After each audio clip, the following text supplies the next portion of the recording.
वा भद्रमभूतमुष्य किं को वार्त आप्तो भजतां स्वधर्मदा। हरे कृष्ण माँ। कभी कभी तो ओ नमो भगवते वासुदेवाय। तो माता जी करी तो हरे कृष्ण माता जी। प्रणाम माता जी। हरे कृष्ण माता ചെല്ലിക്കോട്ടെ जी। മാതാജി. हरे कृष्ण ചെല്ലിക്കോട്ടെ माता जी മാതാജി. चलिए हरे कृष्ण। हरे कृष्ण माताजी नमो प्रणाम। भगवते वासुदेवाय। त्वक्ता स्वधर्म चरणाभुजं हरेर्भजन्य पक्वोद पदे तदो यदि यत्र का वा अभद्रमभूतमुष्य किं को वार्त आप्तो भजतां स्वधर्मदा. അടുത്ത ആള് ചെല്ലിക്കോ. हरे कृष्ण ओम नमो भगवते वासुदेवाय त्यक्त्वा स्वधर्मचरणाम्बुजं हरे भजन भक्कोद पदे तदो यदि यत्र क्व वा भद्रमभूतमुष्य किं को वार्थयाप्तो भजतां स्वधर्मदं हरे कृष्ण चलिए ചെല്ലിക്കോ. स्वधर्मचरणभुजं हरेर्भजन्य भक्तोदपदे ततो यदि यत्र को वा भद्रमभूतमुष्य किं को वार्ताप्तो भजतां स्वधर्मदाः। हरे कृष्ण भक्ता स्वधर्मं शरणाम्बुजं हरेर्भजन्नपक्वोद पदे तदो यदि यत्र क्व वा भद्र अमूद अमूषिकिं को वार्ताप्तो भजतां स्वधर्मः धर्मतः। नमो भगवते वासुदेवाय। ചെല്ലിക്കോ മാതാജി. ശ്ലോകം 17. त्यक्त्वा स्वधर्मं हरे शरणाम्बुजं कृष्ण। हरेर्भजन्न भक्त्वेद. हरे कृष्ण हरे पदे तदो यदि. ഒരു മിനിറ്റ് हरे कृष्ण माताजी. ഒരാള് ചെല്ലി. മാതാജി കേറി. ഒന്ന് കേട്ടോ.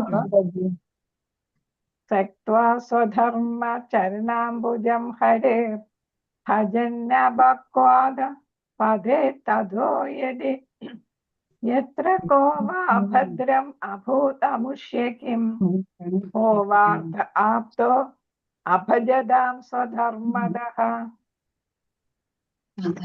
അഭജതാം എന്നാണ് കേട്ടോ. അല്ലെങ്കിൽ ഒരുമിച്ച് വായിക്കാം. പിരിച്ചു വായിക്കുകയാണെങ്കിൽ അത് അഭജതാം എന്ന് വെച്ചാൽ ഭജിച്ചില്ലെങ്കിലും എന്നാണ്. ഭജിച്ചില്ലെങ്കിൽ എന്നുള്ള അർത്ഥമാണ് കേട്ടോ. ഹരേ കൃഷ്ണ. വായിച്ചോളാം മാതാജി. വായിക്കാൻ.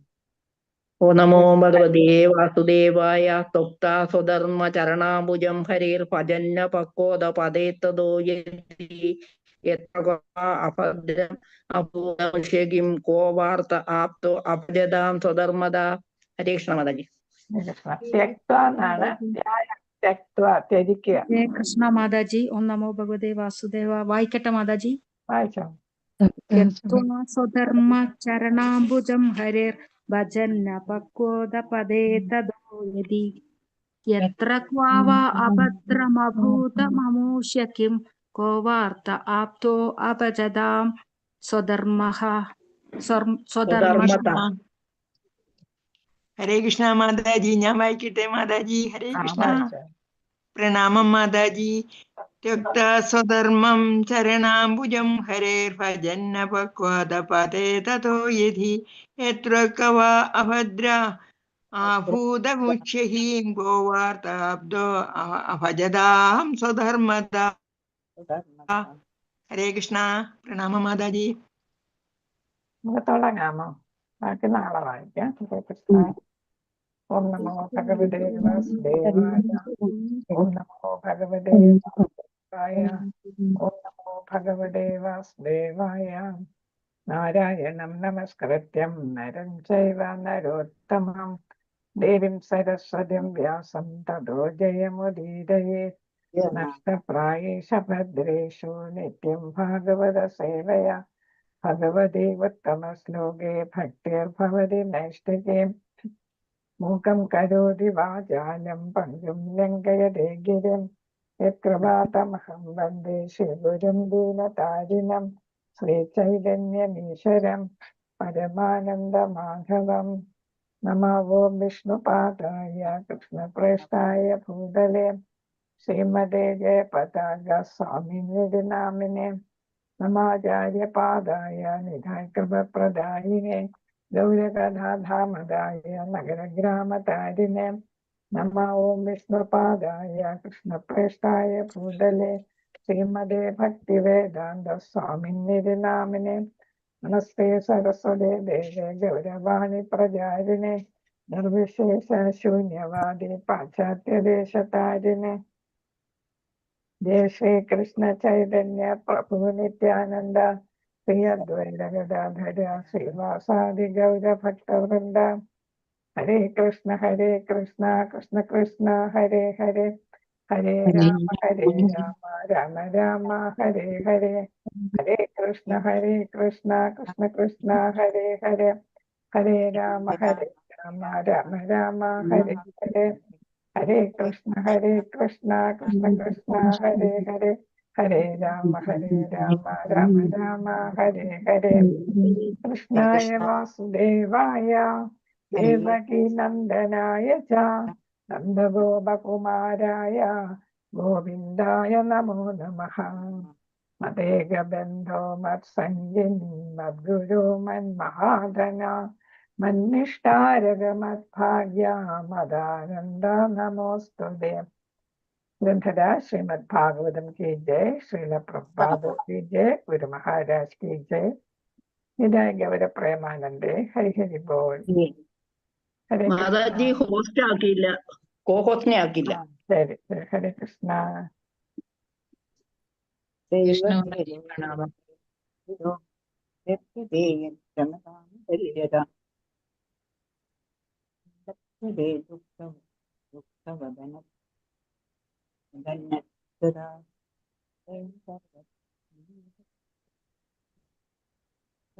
മാതാജി ഒന്ന് ഹാൻഡ് റൈസ് ചെയ്തെങ്കിൽ കൊള്ളായിരുന്നു. വസന്ത മാതാജി ഹാൻഡ് റൈസ് ചെയ്യും.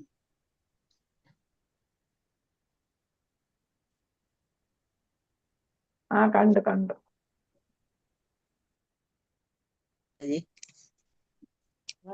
ചിലപ്പോ എനിക്ക് ഷെയർ ആവുന്നില്ല ലൈവ്.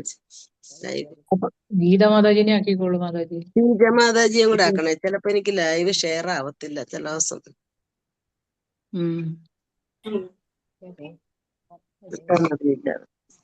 ചെയ്യണം. ശ്രീജ മാതാജി ഹാൻഡ് റൈസ് ചെയ്യും. വേറെ ആരാണ്? ഷീജ സുധീർ. ഹാൻഡ് റൈസ് ചെയ്യാൻ പറയും മാതാജി. Hand raise. ഹരേ കൃഷ്ണ. ഉണ്ടായിരുന്നു, പോയെന്ന് തോന്നുന്നു. റൈസ് ഇത് ഇല്ലെങ്കിൽ കുഴപ്പമില്ല മാതാജി, ഞാൻ ഷെയർ ഇട്ടോ.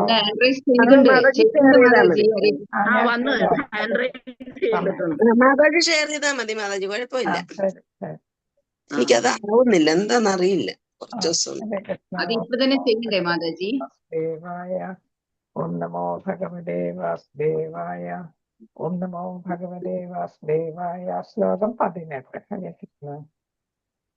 തസ്സൈവ ഹേതോ പ്രയതേത കോവിദോ ന ലഭ്യതേ യത്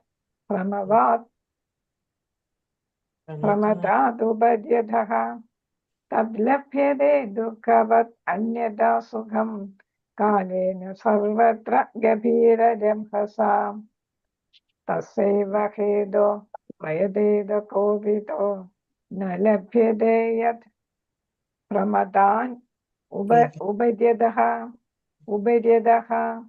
തത് ലഭ്യതേ ദുഃഖവത് അന്യഥാ സുഖം കാലേന സർവത്ര ഗഭീരരംഹസ.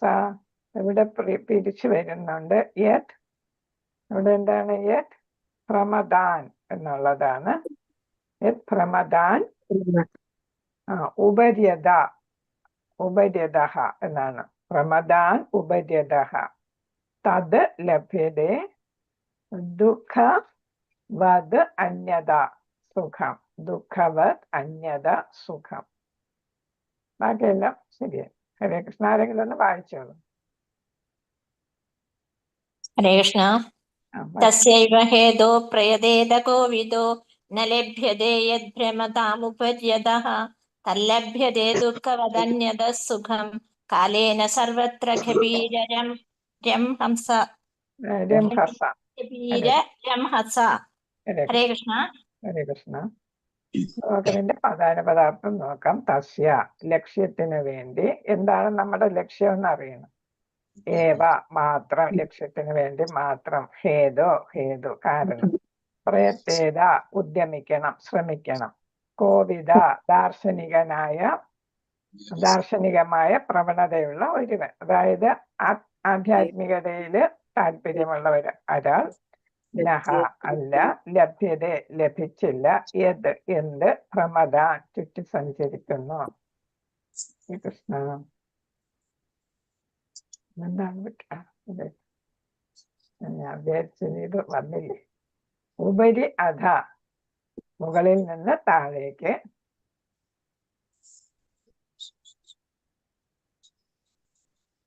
തത് ആ, ലഭ്യത നേടാൻ കഴിയുന്നു. ദുഃഖവത് ക്ലേശങ്ങളെ പോലെ. അന്യത പൂർവകർമ്മഫലമായി.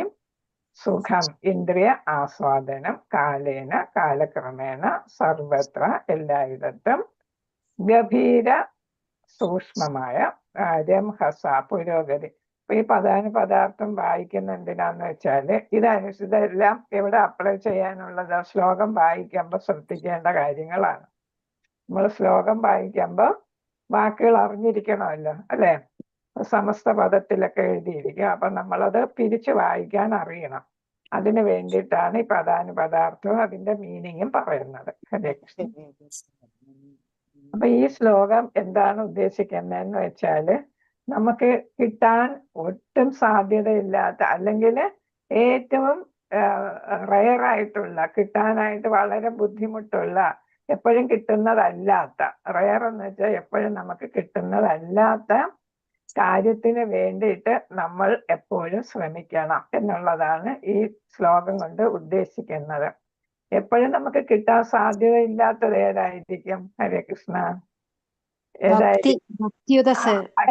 ഭക്തിയും അതേപോലെ ആത്മ സാക്ഷാത്കാരവും, അല്ലെ? അതാണ് നമുക്ക് കിട്ടാനായിട്ട് ബുദ്ധിമുട്ടുള്ള. മറ്റെല്ലാം നമുക്ക് കിട്ടും. ഏതാണ്?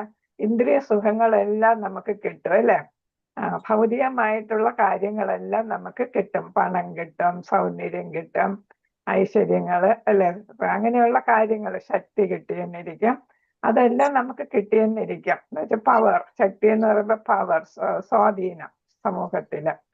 അപ്പൊ ഉന്നതമായിട്ടുള്ള അവസ്ഥ, നല്ല ഉദ്യോഗം, അതെല്ലാം ഭൗതികമായിട്ടുള്ള കാര്യങ്ങളാണ്.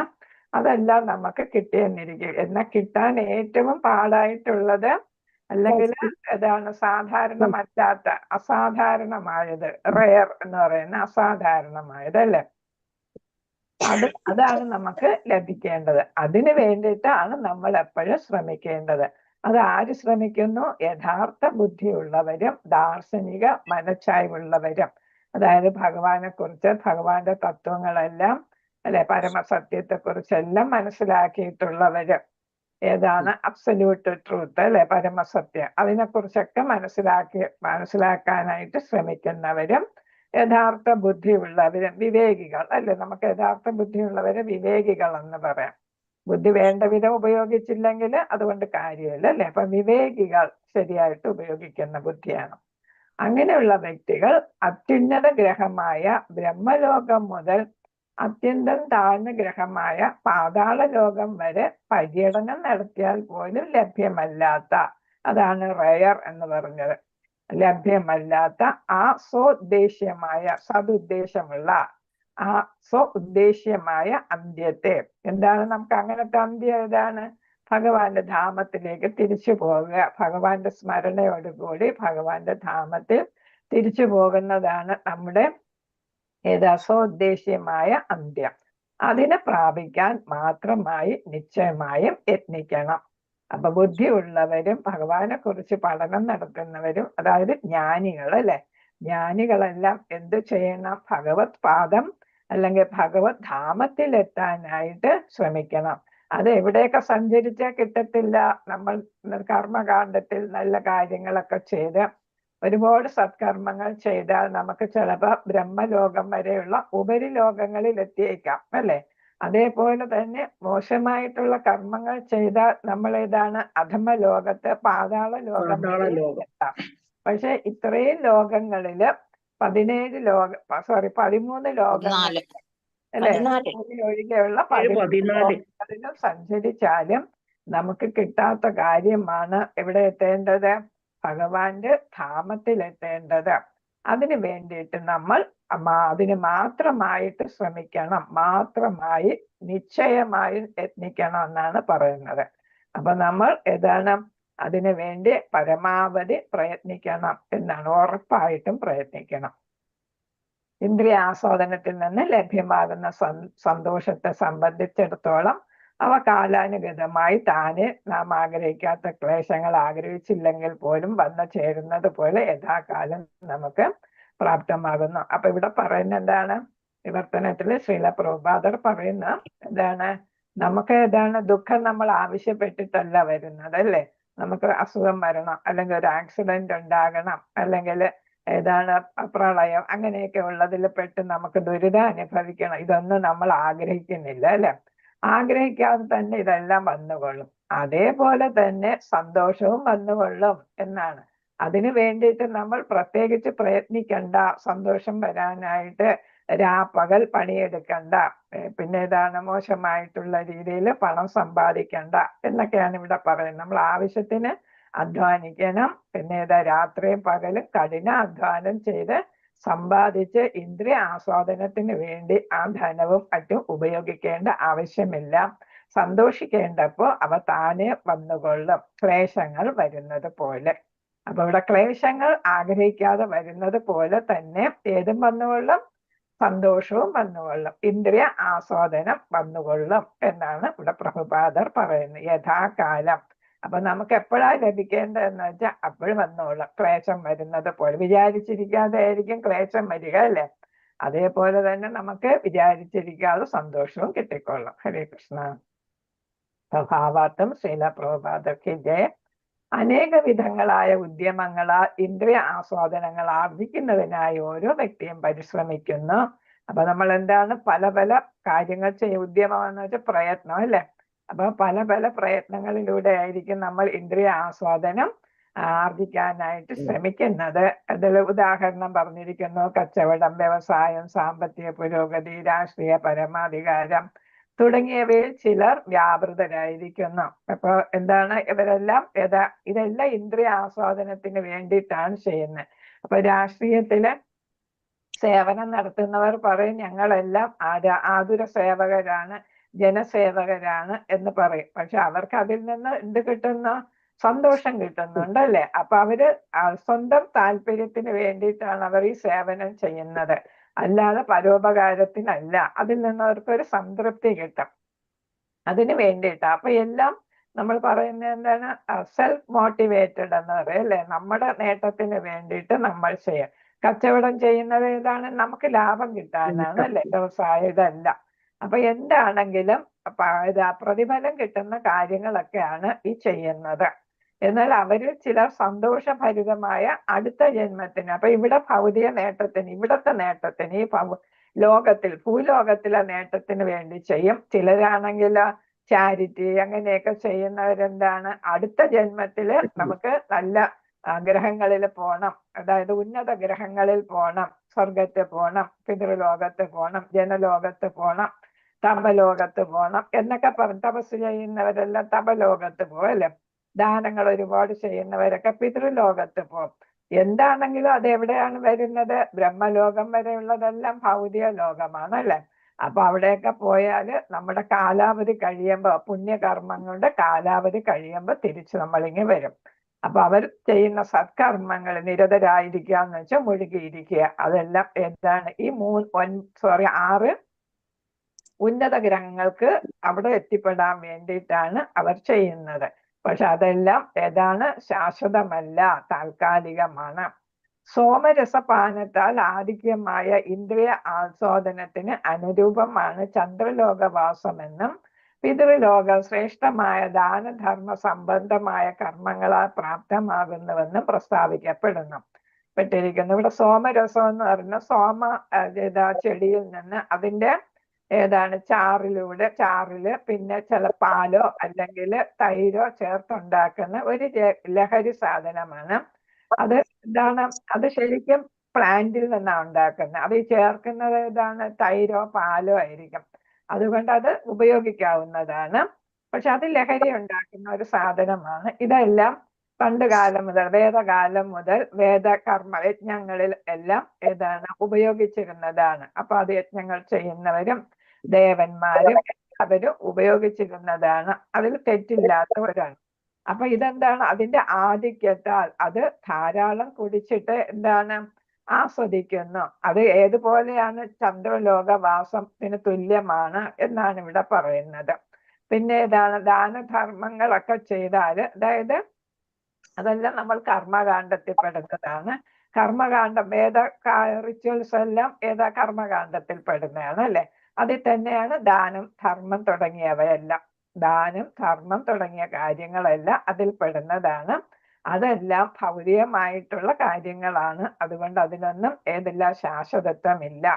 അപ്പൊ നമുക്ക് പിതൃലോകത്തോ ചന്ദ്രലോകം, ഇന്ദ്രലോകം അവിടെയെല്ലാം പോകാനായിട്ട് സാധിക്കും ഇങ്ങനെയുള്ള കാര്യങ്ങൾ ചെയ്താൽ. ആകയാൽ ഈ ജീവിതത്തിലും ഇന്ദ്രിയ ആസ്വാദനത്തിന് നിർദ്ദിഷ്ടമായ പദ്ധതികളുണ്ട്. ചിലർ ഏതൊരു വിധ സത്കർമ്മങ്ങളും നിർവഹിക്കാതെ ചന്ദ്രൻ അല്ലെങ്കിൽ, അപ്പൊ ഇവിടെ എന്താണ്? എന്ത് പ്രവർത്തികളും ഏതിനു വേണ്ടിയിട്ടാണ്? ഇന്ദ്രിയ ആസ്വാദനത്തിന് വേണ്ടിയിട്ടാണ് നമ്മൾ ഈ ഭൗതിക ലോകത്ത് എന്ത് ചെയ്യുന്നത്. ഇങ്ങനെ കാര്യങ്ങൾ ചെയ്യുന്നവരുണ്ട്. വേറൊരു കൂട്ടരാണ് ഏതാണ്? നമ്മളിപ്പോ സാറ്റലൈറ്റ് വിക്ഷേപിക്കുന്നു, അതിലൂടെ ചന്ദ്രനിലും അല്ലെ മറ്റു ഗ്രഹങ്ങളിലൊക്കെ എത്താനും എത്തിയെന്ന് പറയുന്നുണ്ട്. അപ്പൊ എത്തിയതായിട്ടും പോകാനായിട്ട് അല്ലെ ചൊവ്വ തുടങ്ങിയ ഗ്രഹങ്ങളിലൊക്കെ പോകാനും അവിടെ നമുക്ക് പാർപ്പിടം ഉണ്ടാക്കാനും ഒക്കെ ശ്രമിക്കുന്നുണ്ട് അല്ലെ. അപ്പൊ അങ്ങനെ പിന്നെ ശ്രമിക്കുന്നവരും ഉണ്ട്. അവരെന്താ? മറ്റു ഗ്രഹങ്ങളിൽ ഏതെങ്കിലും വിധത്തിൽ എത്തിച്ചേരാൻ അത്യന്തം ആകയാൽ താല്പര്യമുള്ളവരാകയാൽ യന്ത്ര സഹായത്തോടെ സാറ്റലൈറ്റ് തുടങ്ങിയവയിലൂടെ അത്തരം ഗ്രഹങ്ങളിൽ എത്തിച്ചേരാനായിട്ട് ശ്രമിക്കുന്നു. ചിലർ ദാനകർമ്മങ്ങൾ ചെയ്തും ചിലരെന്താണ് സോമരസം കുടിച്ചും അല്ലെ അങ്ങനെയൊക്കെ ചെയ്യുന്നു. ചിലരെന്താണ് യന്ത്ര സഹായത്തോട് മറ്റു ഗ്രഹങ്ങളിൽ പോകാനായിട്ട് ശ്രമിക്കുന്നു. ചന്ദ്രനിൽ പോകുന്നു അല്ലെ, മൂണില് എല്ലാം പോകാനായിട്ട് ശ്രമിക്കുന്നുണ്ട്. എന്നാൽ ഇതൊന്നും സംഭവ്യമല്ല. കാരണം എന്താണ്? ഇതൊക്കെ നമ്മൾ സയന്റിഫിക് ആയിട്ട് സയൻസ് പിന്നെ ഏതാണ് സയന്റിഫിക് ആയിട്ടാണ് നമ്മൾ ഈ യന്ത്ര സഹായത്തോടെയൊക്കെ അവിടെയൊക്കെ പോകാനായിട്ട് ശ്രമിക്കുന്നത്. പക്ഷെ അതിനൊക്കെ നമുക്കറിയാം ഒരുപാട് പണച്ചെലവ്, പ്രത്യേകമായിട്ടുള്ള ഉപകരണമാണ് സാറ്റലൈറ്റ് എന്ന് പറയുന്നത്. അതിൽ പോകുന്നവരാണെങ്കിൽ പ്രത്യേക ജീവിതചര്യയുണ്ട്. അവരുടെ ഡ്രസ്സെല്ലാം പ്രത്യേകം. അപ്പൊ അതിൽ ഓക്സിജൻ ഇതൊക്കെ കൊണ്ടുപോയാണ് പോകുന്നത് അല്ലെ. അല്ലാതെ നമുക്ക് ഇവിടെ നമ്മൾ താമസിക്കുന്ന പോലെ പോകാനായിട്ട് പറ്റത്തില്ല. എത്ര ശ്രമിച്ചാലും അതിന് സാധിക്കത്തില്ല. അത് നിശ്ചിത കാല അവധി കഴിയുമ്പോൾ തിരിച്ചു പോരണം അല്ലെ. ഒരുപാട് നാളൊന്നും അവിടെ താമസിക്കാനൊന്നും പറ്റുന്നില്ല. അതെന്തുകൊണ്ടാണ്? ഇതെല്ലാം ഭഗവാനാൽ ഏതാണ് സൃഷ്ടിക്കപ്പെട്ടവയാണ്. അതേപോലെ തന്നെ നിർദ്ദിഷ്ട കർമ്മങ്ങൾ ചെയ്യുന്നതിനനുസരിച്ച് നമുക്ക് ഓരോ ഗ്രഹങ്ങളില് പോകാനായിട്ട് സാധിക്കും. നമ്മുടെ കർമ്മഫലം അനുസരിച്ചായിരിക്കും നമ്മൾ ഓരോ ഗ്രഹങ്ങളിൽ പോകുക. അല്ലാതെ നമുക്ക് തോന്നിയതുപോലെ ഒരു ഗ്രഹത്തിലും നമുക്ക് പോകാനായിട്ട് സാധിക്കത്തില്ല. അതാണ് ഇവിടെ പറയുന്നത്. അത് സംഭവ്യമല്ല മറ്റു ഗ്രഹങ്ങളിൽ എത്തിച്ചേരുക. പരമോന്നതന്റെ നിയമം അനുസരിച്ച് ഓരോ ജീവാത്മാക്കളുടെയും കർമ്മ അനുസരണം വ്യത്യസ്ത പദവിയിലുള്ള ജീവാത്മാക്കളെ ഉദ്ദേശിച്ചിട്ടുള്ളതാണ് വിവിധമായിട്ടുള്ള ഗ്രഹങ്ങൾ. അപ്പൊ പുണ്യകർമ്മങ്ങൾ എങ്ങനെ ചെയ്യുന്നു അതിനനുസരിച്ച് ഉപരിലോകങ്ങളിലെ ഗ്രഹങ്ങളിൽ പോകും. കർമ്മങ്ങൾ മോശമായാൽ അധമലോകങ്ങളിലെ ഗ്രഹങ്ങളിലേക്ക് പോകും. അപ്പൊ അതൊക്കെ നമ്മുടെ കർമ്മം അനുസരിച്ചാണ്. അല്ലാതെ നമുക്ക് അവിടെ പോയി താമസിക്കാനായിട്ട് പറ്റുന്നതല്ല. എത്ര ശ്രമിച്ചാലും അതിൽ നമ്മൾ വിജയിക്കത്തില്ല എന്നാണ്. ധർമ്മശാസ്ത്രങ്ങളിൽ നിർദ്ദേശിച്ചിട്ടുള്ള സത്കർമാനുഷ്ഠാനത്തിലൂടെ മാത്രമേ സത്കുടുംബത്തിൽ ഇനി ഭൂമിയിലാണെങ്കിലോ എന്നുള്ള കാര്യമാണ് ഇവിടെ പറയുന്നത്. മറ്റേ ഉപരിലോകം അധമലോകം പറഞ്ഞു. നമ്മളിപ്പോ താമസിക്കുന്ന ഭൂമിയിൽ നമുക്ക് ജനനം കിട്ടുന്നതും ഏതാണ്? നമ്മുടെ സത്കർമ്മ അനുഷ്ഠാനത്തിലൂടെ മാത്രമാണ്. നമ്മളിപ്പോ നല്ല കുടുംബത്തിൽ ജനിക്കും, സമ്പത്തുണ്ടായിരിക്കാം, ഉയർന്ന വിദ്യാഭ്യാസം ഉണ്ടായിരിക്കും, നല്ല സൗന്ദര്യം ഉണ്ടായിരിക്കും. പിന്നെ ഏതാണ്? ഇതെല്ലാം നമ്മുടെ കഴിഞ്ഞ ജന്മത്തില് കർമ്മഫലത്തിന്റെ ഫലമായിട്ടാണ് നമ്മളിവിടെ സമ്പന്നരോ സൗന്ദര്യവതികളോ വിദ്യാഭ്യാസത്തിൽ ഉയർന്നവരോ നല്ല ഉദ്യോഗസ്ഥരോ ഒക്കെ ആയിട്ടിരിക്കുന്നത് എന്നാണ്. അതെല്ലാം നമ്മുടെ കർമ്മഫലമാണ്. ഈ ജന്മത്തിൽ തന്നെ ഒരാൾക്ക് നല്ല വിദ്യാഭ്യാസവും ധനവും സത്കർമ്മത്താൽ ലഭ്യമാകുന്നത് നാം കാണുന്നുണ്ട്. അതേപോലെ അടുത്ത ജന്മത്തിൽ അത്തരം അഭികാമ്യമായ പദവികൾ സത്കർമ്മത്താൽ മാത്രമേ ലഭ്യമാകൂ. ഇപ്പൊ നമ്മൾ തന്നെ ഭാഗ്യവതികളാണ് അല്ലെ, ഭാഗ്യവാന്മാരും ഭാഗ്യവതികളും ഒക്കെയാണ്.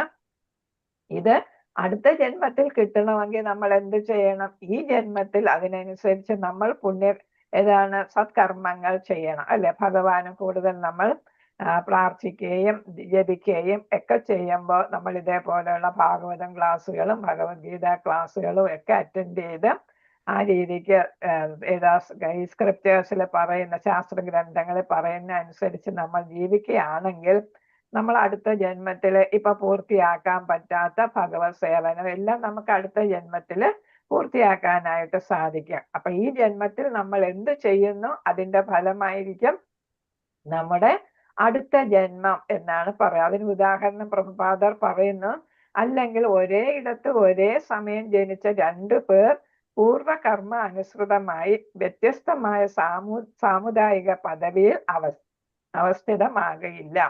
അപ്പൊ ഒരേ സമയം ഒരേ സ്ഥലത്ത് ജനിച്ചാലും അവരെന്ത് ചെയ്യുന്നു?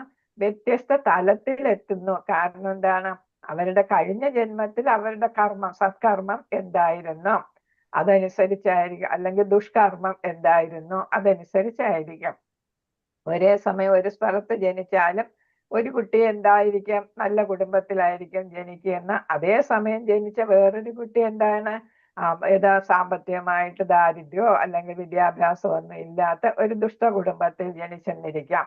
അതെല്ലാം കഴിഞ്ഞ ജന്മത്തിന്റെ ഫലമായിട്ടാണ് എന്നാണ് ഇവിടെ പ്രഭുപാദർ പറയുന്നത്. എന്നാൽ അത്തരം എല്ലാ ഭൗതിക പദവികളും താൽക്കാലികമാണ്. അപ്പൊ ഇവിടെ കിട്ടുന്നതെല്ലാം താൽക്കാലികം. ഉയർന്ന കുടുംബം, താഴ്ന്ന കുടുംബം, സമ്പത്തുണ്ടോ, വിദ്യാഭ്യാസം ഉണ്ടോ, എല്ലാം എന്താണ്? താൽക്കാലികം. പക്ഷെ നമ്മൾ എന്ത് ചെയ്യാം? നമുക്ക് പ്രവർത്തിച്ചാല് നമുക്ക് അടുത്ത ജന്മത്തില് സത്കർമ്മങ്ങൾ പ്രവർത്തിച്ചാൽ അല്ലെങ്കിൽ ഭക്തി യോഗയിലൂടെ പോയാൽ നമുക്ക് അടുത്ത ജന്മം നല്ല ജന്മമായിരിക്കും ലഭിക്കുക. കർമാനുസരണ ലഭിക്കുന്ന അത്യുന്നതമായ ബ്രഹ്മലോകവും അത്യന്തം നിമ്നമായ പാതാള ലോകവും സ്ഥിരതയില്ലാത്തവയാണ്. അപ്പൊ ഇതെല്ലാം താൽക്കാലികമാണ് അല്ലെ. അതായത് ഇതിനൊന്നും സ്ഥിരതയില്ല, ടെമ്പററി ആണ്. അപ്പൊ ബ്രഹ്മലോകം ആണെങ്കിലും നമുക്ക് ജനനം ഉണ്ടാകും. പാതാളത്തിൽ പോയാലും ചിലപ്പോൾ നമ്മൾ ഉയർന്നു വരും, എന്തെങ്കിലും സാഹചര്യത്തിൽ നമുക്ക് ഉയരാൻ സാധിക്കും. അപ്പൊ ഇതെല്ലാം താൽക്കാലികമാണ്, ഇതൊന്നും സ്ഥിരതയില്ല. എന്നാൽ ഏതാ സ്ഥിരതയുള്ളത്? ധാമത്തിൽ അല്ലെ, ഗോലോകത്തോ വൈകുണ്ഠത്തിലോ പോയാൽ അവിടെ സ്ഥിരതയുണ്ട്. ദാർശനിക മനച്ചായ്വുള്ള വ്യക്തികൾ അത്തരം അസ്ഥിര പദവികളാൽ നിശ്ചയമായും പ്രലോഭിതരാകരുത്. ദുരിതപൂർണമായ ഭൗതിക ലോകങ്ങളിൽ വീണ്ടും തിരിച്ചു വരാൻ നിർബന്ധിക്കപ്പെടാത്ത പരമാനന്ദവും ജ്ഞാനപൂർണവുമായ അനശ്വര ജീവിതം പ്രാപ്തമാക്കാൻ ശ്രമിക്കണം. അപ്പൊ നമ്മൾ വിവർത്തനത്തിൽ പറഞ്ഞതുപോലെ നമ്മൾ ഈ ജീവിതം എന്തിനു വേണ്ടിയിട്ട് വിനിയോഗിക്കണം? സ്ഥായിയായിട്ട് സ്ഥലത്ത് എത്തിച്ചേരാനായിട്ട്. അവിടെ എന്താ നമുക്ക് കിട്ടുക? പരമാനന്ദമാണ് കിട്ടുക. ജ്ഞാനപൂർണമായ അനശ്വര ജീവിതമാണ് അവിടെ കിട്ടുക. അപ്പൊ ഭഗവാനെ കുറിച്ച് അറിഞ്ഞ് ഭഗവാന് സേവ ചെയ്യാനായിട്ട് നമുക്ക് അവിടെ സാധിക്കുക. അതാണ് ജ്ഞാനപൂർണമായ. പിന്നെ നമുക്ക് തിരിച്ചിങ്ങോട്ട് വരത്തില്ല. അതിനു വേണ്ടിയിട്ട് ബുദ്ധിജീവികളും അതേപോലെ തന്നെ തത്വചിന്തകർ എന്ന് വെച്ചാൽ ഭഗവാനെ കുറിച്ചൊക്കെ ജ്ഞാനം നേടാൻ ശ്രമിക്കുന്നവർ അതിനു വേണ്ടിയിട്ടാണ് പരിശ്രമിക്കേണ്ടത്. ഭൗതിക ജീവിതത്തിന്റെ 2 സവിശേഷതകളാണ് ദുഃഖവും ക്രമം കെട്ട സന്തോഷവും എന്നാണ്. ദുഃഖം എന്ന് പറയുന്ന ക്ലേശം എന്ന് പറയുന്നത് നമ്മൾ ആവശ്യപ്പെടാതെ വരുന്നതാണ് അല്ലെ. പിന്നെ ഒന്ന് ഏതാണ്? നമ്മൾ ക്രമം കെട്ട സന്തോഷമാണ്. നമുക്ക് ഇച്ചിരി നേട്ടം ഉണ്ടായ ഉടനെ നമ്മൾ എന്ത് ചെയ്യുന്നു? ആവശ്യത്തിലധികം സന്തോഷിക്കുന്നു. താൽക്കാലികമായിട്ടുള്ള സന്തോഷമാണ്. ഉടനെ തന്നെ എന്തെങ്കിലും ക്ലേശം വരും അല്ലെ. അപ്പൊ ബ്രഹ്മലോകത്തിലായാലും മറ്റു ലോകങ്ങളിലായാലും ഇവ ഉണ്ടാകുന്നു. ക്ലേശവും പിന്നെ ഏതാണ്? സന്തോഷവും രണ്ടിടത്തും ഉണ്ടാകുന്നു എന്ന് പറയുകയാണ്. അവിടെ എന്താണ്? ദേവന്മാരുടെ ജീവിതത്തിലും ശ്വാനൻ എന്ന് വെച്ചാൽ നായ്ക്കൾ അല്ലെ, അവരുടെ ജീവിതത്തിലും പന്നികളുടെയും ജീവിതത്തിലും ഇവ ലഭ്യമാണ്. ഏത് ലഭ്യമാണ്? ക്ലേശവും സന്തോഷവും എല്ലാ ജീവിതത്തിലും എല്ലാ ജീവജാലങ്ങളുടെ ജീവിതത്തിലും ലഭ്യമാണ്. അതാണ് നമ്മുടെ ഒരു മുഖമുദ്ര എന്ന് പറയുന്നത്. എവിടെയാണെങ്കിലും നമുക്ക് ഈ രണ്ട് കാര്യങ്ങൾ ഉണ്ടാകും എന്നാണ്. സർവ്വജീവാത്മാക്കളുടെയും ക്ലേശങ്ങളും ക്രമം കെട്ട ആനന്ദവും വ്യത്യസ്ത തോതിലും ഗുണത്തിലും ഉള്ളവ മാത്രമാകുന്നു. അപ്പൊ ഇതാണ് ക്ലേശങ്ങൾ. കുറച്ചു പേർക്ക് ചിലപ്പോൾ അതിക്ലേശം ആയിരിക്കും, അതേപോലെ ചിലർക്ക് ആനന്ദമായിരിക്കും അല്ലെ. അപ്പൊ അതിനൊരു ഏതാണ് അളവ് പോലില്ല, അത് കൂടിയും കുറഞ്ഞും ഒക്കെ ഇരിക്കും. വ്യത്യസ്ത തലത്തിലുള്ളവർക്ക് വ്യത്യസ്ത തരത്തിലായിരിക്കും. പാവപ്പെട്ടവന് ചിലപ്പോൾ ക്ലേശം കൂടും, അതേസമയം പണക്കാരനോ അല്ലെങ്കിൽ ഉന്നത വ്യക്തിക്ക് ചിലപ്പോൾ ആനന്ദം കൂടുതൽ ഉണ്ടാകും. അയാൾക്ക് എന്തുണ്ടാകും? ക്ലേശം ഉണ്ടാകും. ഈ പാവപ്പെട്ടവന് ക്ലേശം കഴിഞ്ഞാല് സന്തോഷം ഉണ്ടാകും. എന്നും ക്ലേശവും എന്നും ആനന്ദവും ആയിരിക്കത്തില്ല. രാത്രിയും പകലും പോലെ അത് മാറി മാറി വരും. എന്നാൽ ആരും തന്നെ ഇതൊക്കെ വന്നും പോയിരിക്കുമെങ്കിലും മാറ്റാൻ പറ്റാത്ത ഒരു കാര്യം ഉണ്ട്. ജനനം, മരണം, വാർദ്ധക്യം, രോഗം അല്ലെ. നമ്മുടെ ശരീരത്തിന് 6 തരം മാറ്റങ്ങളുണ്ടെന്ന് നമ്മൾ ഭഗവത്ഗീതയിൽ പഠിച്ചു അല്ലെ. അപ്പൊ ഈ മാറ്റങ്ങളൊന്നും നമുക്ക് എന്ത് ചെയ്യാൻ പറ്റുന്നതല്ല. ഇതിൽ നിന്ന് ആരും മുക്തരല്ല. എന്ന് വെച്ചാൽ ഈ ക്ലേശം എല്ലാവർക്കും ഉണ്ടായിരിക്കും. ജനിക്കുന്നതും ക്ലേശം തന്നെയാണ്, മരിക്കുന്നതും ക്ലേശം, പിന്നെ വാർദ്ധക്യം, രോഗം, ഇവയും എല്ലാം ക്ലേശം തന്നെയാണ്. അതെല്ലാവർക്കും ഉണ്ട്. ജനിച്ചോ ഇതെല്ലാം ഉണ്ട്. അതേപോലെ ഏവർക്കും അവരുടേതായ വിധിവിഹിതമായ ആനന്ദവും ഉണ്ട്. ഓരോരുത്തർക്കും എന്താണ് വിധിച്ചിരിക്കുന്നതെന്ന് വെച്ചാൽ അതനുസരിച്ച് ആനന്ദവും കിട്ടും. സ്വകീയ ഉദ്യമങ്ങളാൽ ആർക്കും തന്നെ ഇക്കാര്യങ്ങൾ ഒട്ടും അധികമായോ ന്യൂനമായോ ലഭിക്കുന്നില്ല. നമുക്ക് കുറച്ച് ദുഃഖം മതി എന്ന് വിചാരിച്ചാൽ ദുഃഖം കുറഞ്ഞു കിട്ടത്തില്ല. കൂടുതൽ സന്തോഷം വേണമെന്ന് വിചാരിച്ച് നമ്മൾ താൽക്കാലികമായിട്ട് സന്തോഷിക്കുമെങ്കിലും അത് എന്നും നിലനിൽക്കുന്നതല്ല അല്ലെ. അപ്പൊ അത് നമുക്ക് മാറ്റാൻ പറ്റുന്നതല്ല. അത് ദുഃഖവും സുഖവും വന്നും പോയും ഇരിക്കും. അപ്പൊ അധികമായി കിട്ടുന്നുമില്ല, ന്യൂനമായ കിട്ടുന്നില്ല.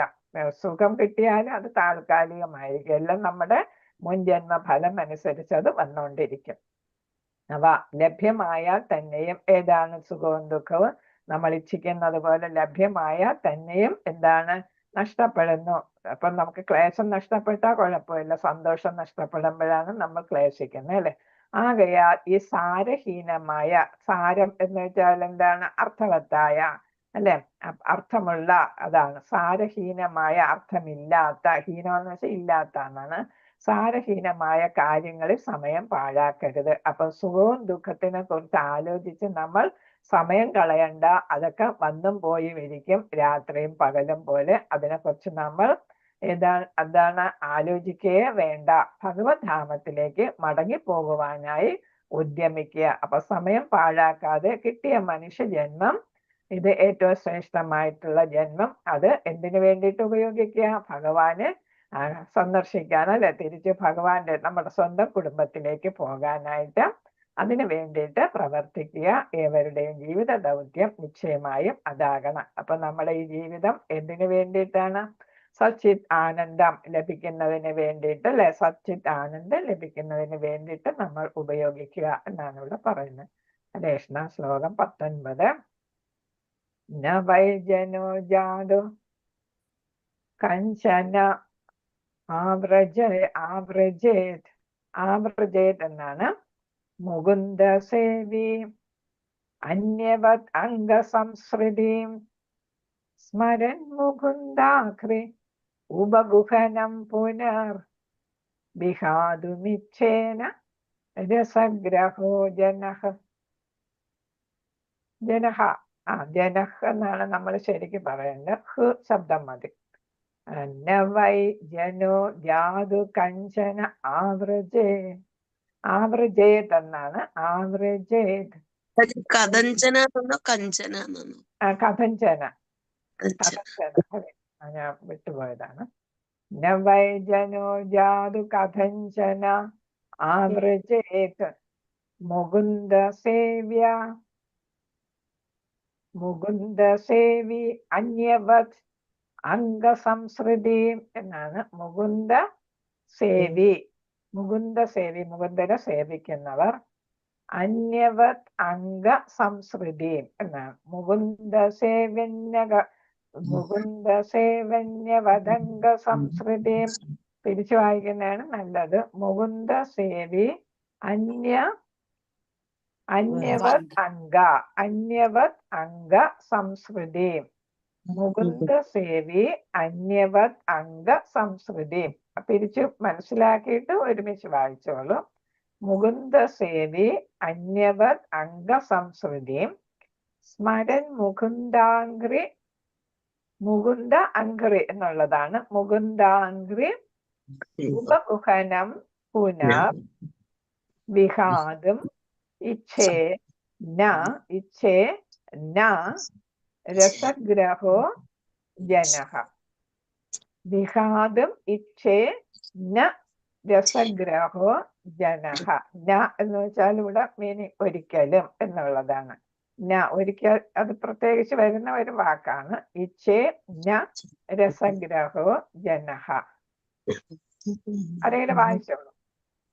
നവൈജനോ ജാതു കഥഞ്ചനാവൃജയൻ മുകുന്ദ സേവ്യന്യവദംഗ സംസ്കൃതി സ്മരൻ മുകുന്ദാംഗ്രുപകുഹനം പുനർവിഹാതുമിച്ഛേന രസഗ്രഹോ യതഃ. ജനഃ രേഷ്ണ പദാനുപദാർത്ഥം. ന ഒരിക്കലും, വൈ നിശ്ചയമായും, ജനഃ ഒരു വ്യക്തി, ജാതു ഏത് സമയത്തും, കഥഞ്ചന ഒരു വിധത്തിൽ അല്ലെങ്കിൽ മറ്റൊരു വിധത്തിൽ, ആവ്രജേത് വിധേയമാകരുത്. മുകുന്ദ സേവി ഭഗവത് ഭക്തൻ, അന്യവത് മറ്റുള്ളവരെ പോലെ, അംഗ അല്ലയോ എന്റെ പ്രിയപ്പെട്ട, സംസ്കൃതി ഭൗതിക അസ്തിത്വം, സ്മരൻ സ്മരിക്കുന്നു. മുകുന്ദ അംഗ്രി ഭഗവത് പാദകമലങ്ങളിൽ, ഉപഗുഹനം സർവാത്മന അംഗീകരിക്കുക, പുനഃ വീണ്ടും, വിഹാദം ഉപേക്ഷിക്കാൻ തയ്യാറായി, ഇച്ഛേത് ഇച്ഛിക്കുക, ന ഒരിക്കലും, രസഗ്രഹ രസം അല്ലെങ്കിൽ സ്വാദ് ആസ്വദിച്ച ഒരുവൻ, ജനഃ വ്യക്തി. വിവർത്തനം ഭാവാർത്ഥം ശ്രീല പ്രഭാതയ്ക്ക് ജയം. അല്ലയോ പ്രിയ വ്യാസദേവ, നാരദ മഹർഷി പറയുന്നതാണ്, ഒരു കൃഷ്ണഭക്തൻ ഏതെങ്കിലും വിധത്തിൽ അധപ്പതിക്കാൻ ഇടയായാലും ഫലകാംക്ഷികൾ പോലെയുള്ളവരുടെ സമാനമായ ഭൗതിക അസ്തിത്വത്തെ